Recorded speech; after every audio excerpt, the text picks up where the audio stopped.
wow. Oh, my goodness.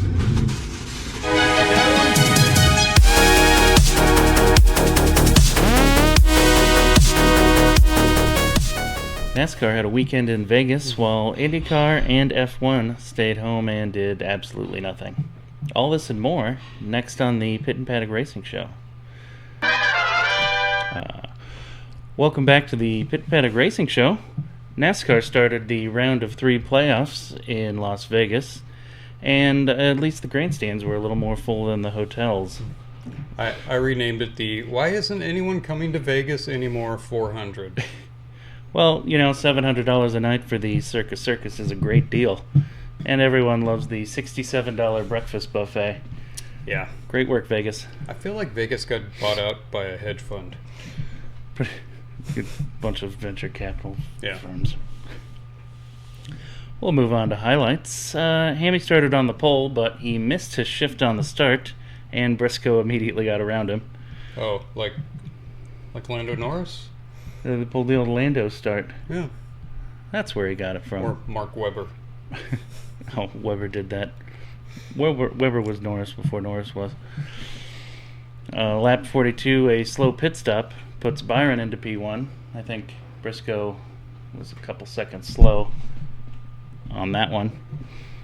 Lap 72, playoff contender, Ryan Blaney, blew his left front tire and crashed into the wall out of the race. Big hit. That was a big hit. I heard Blaney had run up a big debt at the Mirage Casino, so not sure why he would crash out soon like that, but I'm just saying. Weird coincidence. Byron ended up winning stage 1 pretty easily. Lap 87, Briscoe tries to wreck Byron on the restart, and Larson gets past him for P1. Didn't that happen the race before at the very end when Hammy was fighting with his employee? Yes, that's exactly what happened. And then somebody was it Chase snuck snuck by on by? Thanks, guys. Bye. Yeah. My highlight of the race, lap 120, Elliott's runaway pit lane tire got him a penalty. Dropped him from P5 to P32.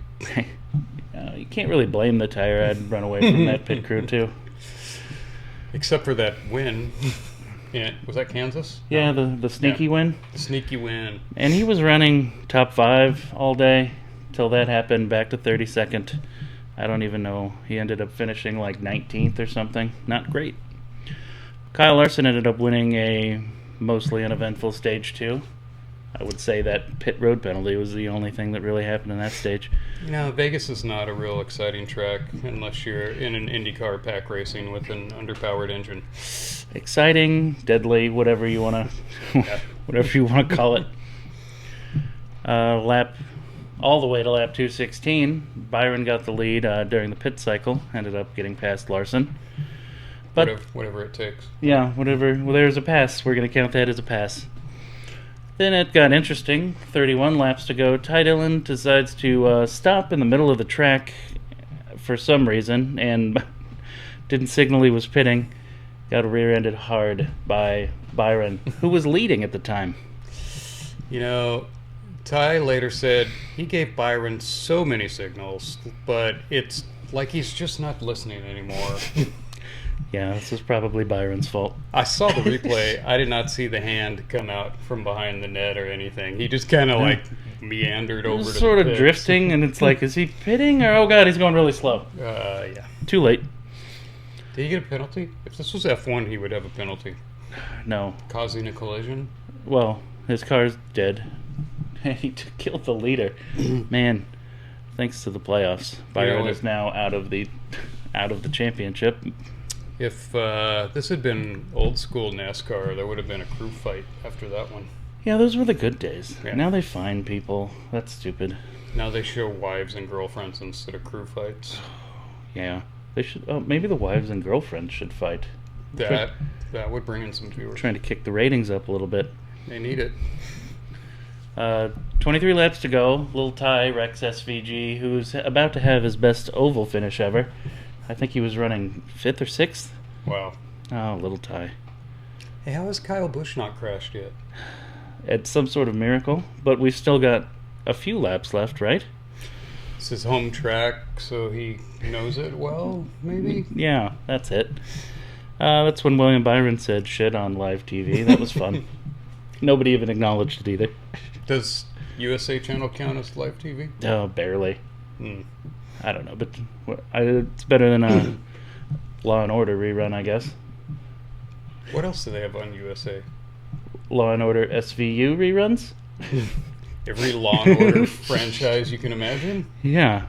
Do they do the Chicago shows on there too? Fire and medicine and I don't know. That's all I ever see on that channel. Law and Order Elevator Inspection Unit. Law and Order Toronto, I saw was a show. I was on the CW or something. Oh, does each country have its own law I guess and order? they do now. Law and Order Mumbai. Law and Order Postal Inspectors. Yeah. Anyway, Logano and Briscoe both took 2 tires after that caution. Logano and Briscoe started first and second. Here we go. I'm about ready to throw my TV in a trash can at this point. Because Logano Got it. might win a Swear to race. God, Joey Logano. But with 4 to go, Hamlin gets by Briscoe and Logano, holds off everyone, and gets the win. 4 tires beat 2 tires. 4 tires beat 2 tires. No Logano Mickey Mouse win to sneak into the championship 4 this year. Yet. You think Hamlin's success this year is a lot of crew chief decisions? He seems to choose wisely quite often. They make good calls, and he's really good on the 1.5-mile tracks. He always ends up being top there. Plus, he's got like 86 years of experience in a stock car. Yes. What was that, his 60th win? He's Yeah. been racing since back when I knew all the drivers. That's 60. That's like a win every 2 years, right? Close. I noticed it was quite a late start for a NASCAR race, like 2:30 local time. Is NASCAR that afraid of the NFL? Yes. They've been knocking their ratings down pretty bad this year. So we got to push the start back until everybody's done watching football. But but there's still football on at that time, so I don't know what they're... I guess it was more of a Western race too, so they start a little bit later. Yeah, but it was still like 2:30 Vegas time, which... Here they usually start at, what, 12:30 or 1 in Phoenix? Yep. Yeah, most races are like 12 local time, 12 or 1. I don't know, maybe that was their thought, but didn't seem to work out. All the late season races are night races after the NFL starts. If you notice, I did not get to the Kyle Busch crash of the week because he didn't crash, and he actually finished 8th. So, Wow. congratulations. In his number 8 car Yeah. in Vegas Yep. at his home track. Sponsored by a casino. Was it? Probably. Makes you wonder. Let's see if he can pull that off again. Let's do NASCAR best and worst paint schemes for Las Vegas.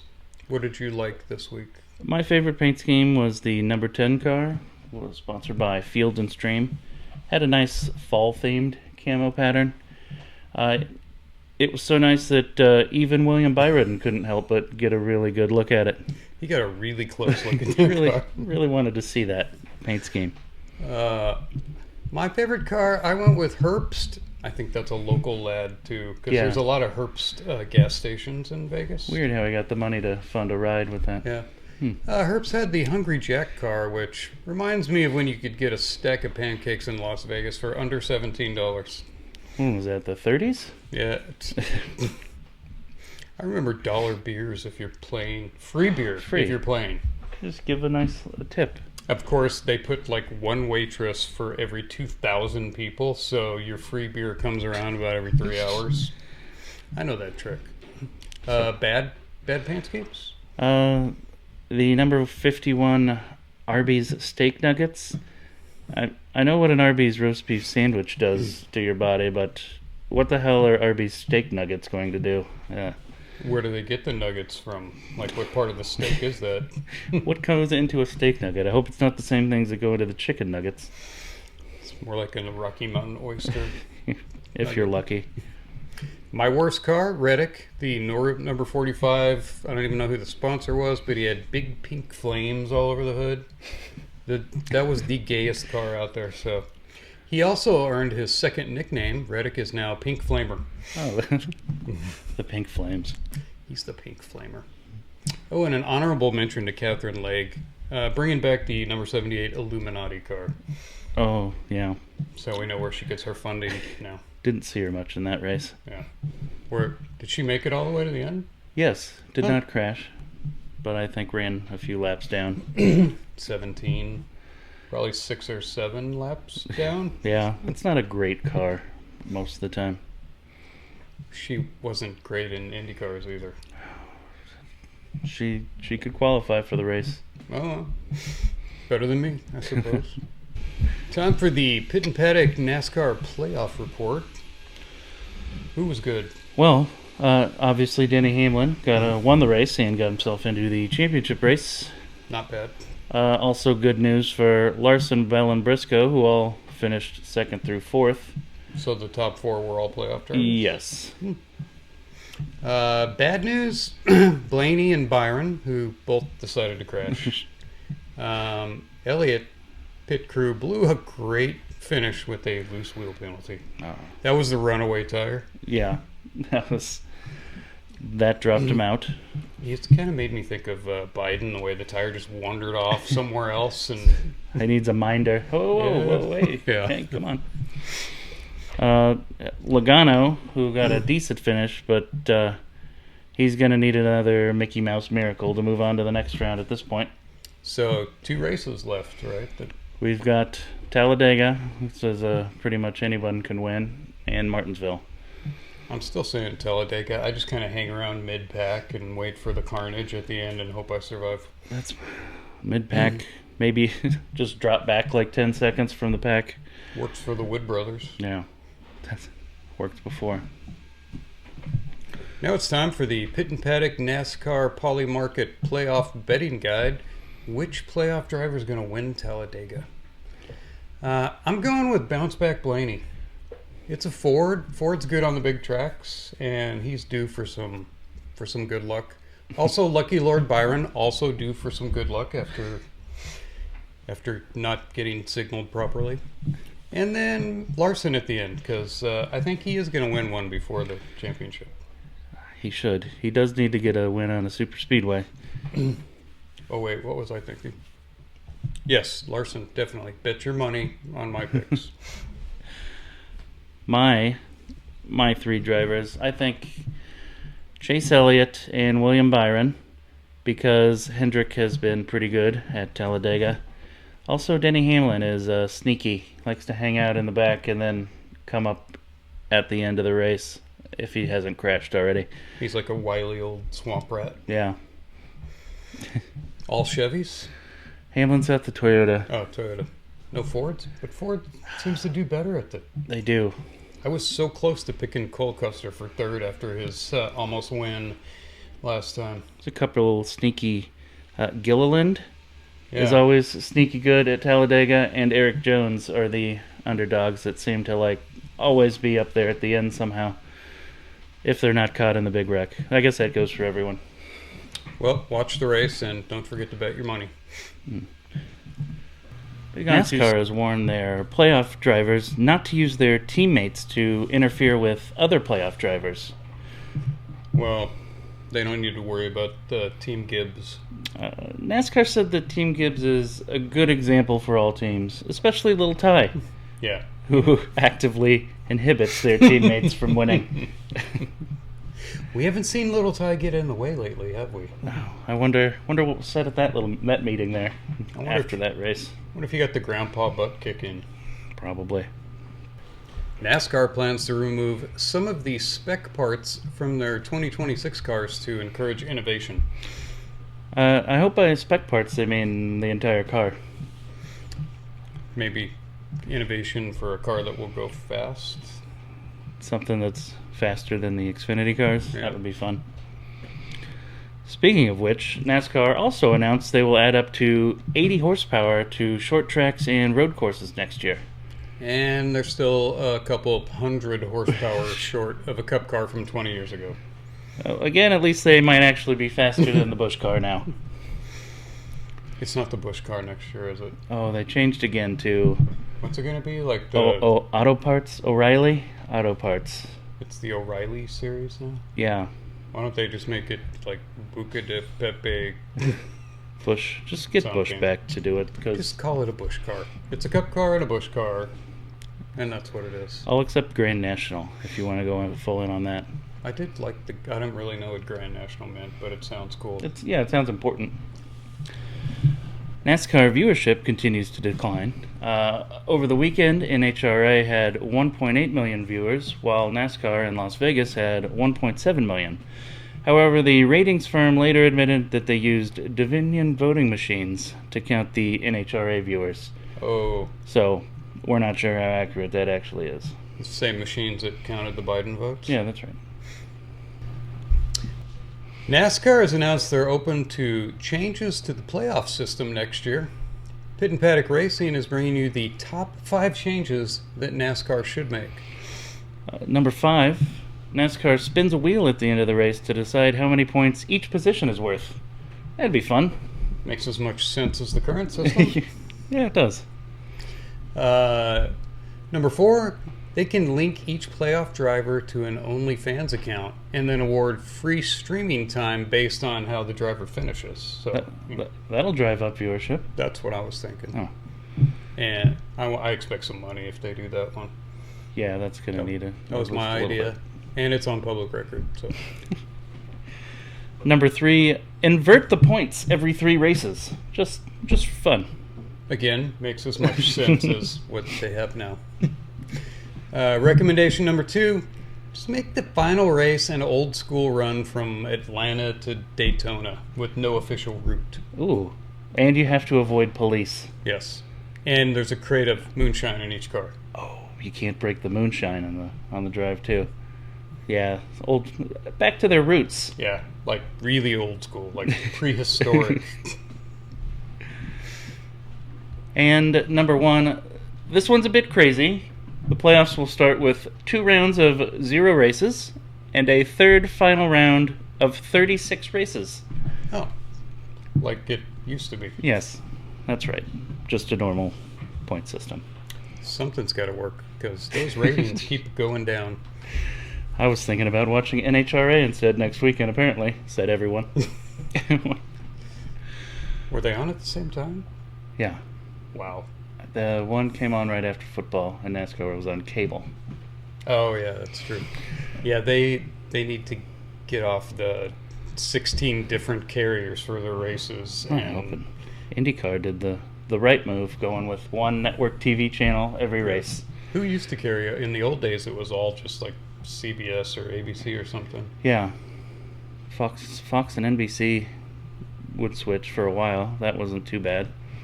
I can handle 2 broadcasts, but like sometimes it's on Amazon and you gotta have a subscription and yeah, that one's tough. Even though it makes for better, less commercial coverage. I do like that. Next up for NASCAR, we're heading back to Talladega for the Yellowwood 500. I appreciate the South calling out that cowardly wood. What do they use yellow wood for? I don't know. Does it make a good switch? Probably. You got to get that switch off that branch there. In Formula One news, Apple TV is paying $140 million for F1 rights in the next season. Apple CEO Tim Cook reportedly wants out of the deal after learning that coverage would only include Haas, Alpine, and Sauber. Oh. The good teams were another $200 million if you want to show them, so it's tough. Not unless one of them gets a really attractive girlfriend. All of them. Formula One TV is under fire for using up too much airtime showing driver girlfriends. Well, how else will the Netflix fans know what's going on if you don't show the girlfriends every 10 seconds? Yeah. You know what? Make more interesting cars that can race each other, and then maybe your viewership will go up. Just make a separate channel showing the girlfriends at all times. Then I don't have to see it, and somebody else can watch that. Cadillac F1 is likely to be ready for 2026 to be the 11th team on the grid. And the 11th team in points. Well, Alpine still exists. Oh, that's true. Maybe 10th. If they're lucky. Well, next, Formula One's coming to America for the Donald Trump World Peace Grand Prix. Does not come with a Nobel Prize. No. No, you don't get that for world peace. In IndyCar news, adult toy manufacturer Rinus Veekay has signed with Juncos. What the hell is that guy's name? Juncos Hollinger Racing. Does that really exist? Yeah. Okay. Juncos Hollinger Racing for the 2026 season. VK said, "I'm excited to officially announce my move to Juncos Hollinger Racing," followed by, "and I look forward to finishing 19th to 25th every race." Yeah, that's what I'm thinking. I didn't even realize that was a real company. 19th on a good day. Yeah. In football/IndyCar news, the Oregon Duck held up a sign that said, "The Indy 500 is just Walmart F1" on the pregame show on Saturday. Indiana then beat Oregon at home 30-20. And once again, Oregon proves itself to be one of the worst states. If not the worst. You know what? I feel like that's unfair. Indy has nowhere near the customer base of Walmart. That's so true. They would be lucky to have that many people. It's a bit of a detriment to Walmart. Over the weekend, Paul Tracy was inducted into the Ontario Sports Hall of Fame. They managed to clear out enough of Wayne Gretzky's old jockstraps to get a plaque put up somewhere. How big can the Ontario Sports Hall of Fame be? Is it like a Circle K? I don't got to imagine it was like a shed just full of Wayne Gretzky jerseys. Yeah. I don't know what else they would have there. In IndyCar news, just as we predicted, Will Power has been demoted to the open-wheel driver retirement program, also known as sports cars. Shocking. Did not expect that one. Has there been a mediocre to good IndyCar driver that has not ended up in sports cars? No, everyone does sports cars at some point. Yeah. I want to keep driving. I'll do sports cars, I guess. Yeah. Sonny Hayes did sports cars. He did. Then he made the jump back to F1. Oh. Afterwards. He's like the Trump of F1 drivers. Pretty much. At the ripe old age of 65. Exactly. Back to F1. In other news, the government shutdown has entered its second week, causing millions of Americans to say, "Oh, there's a shutdown? I didn't notice." Democrats have vowed to continue the shutdown until someone does notice. Notices what? Yeah, exactly. You know what I forgot? I was going to go to a federal park and cross the lines for some civil disobedience this weekend. But I honestly forgot about the shutdown, so... It's like 3 federal parks I could have stopped at on the way home and forgot all about it. Yeah, I'd forgot to. President Trump has negotiated a peace deal between Israel and Hamas. We can expect Mar-a-Lago Middle East to be open in Gaza by next summer. It's going to be delightful. Yeah. I hear they have the best beaches. Nice coastal land. Excellent. Also, Donald Trump was passed over for a Nobel Peace Prize. The Nobel Committee said Trump hadn't killed enough civilians by drone strike to be eligible for the Peace Prize this year. Oh. That's too bad. They also don't give him out for just being elected anymore. They don't. Yeah, that was a one-time thing. Oh, just the once. That's too bad. Well, maybe he'll do some drone strikes on, I don't know what's left, Russia? I guess that's about it. Yeah. Everywhere else is fallen Venezuela. Venezuela. Oh, yeah. Some narco boats, I guess. Take out a few more narco boats. Those aren't civilians, though. Oh, that's what you... Yeah, it's true. They're not really civilians, kind of. Well, maybe they'll accidentally take out a village or something and he'll get it. Yeah, that's what you got to do now. That's it for the show this week. Next week we have, of course, NASCAR and Formula One in the good old USA. Texas. Where everything's big. Except the Harris fan club.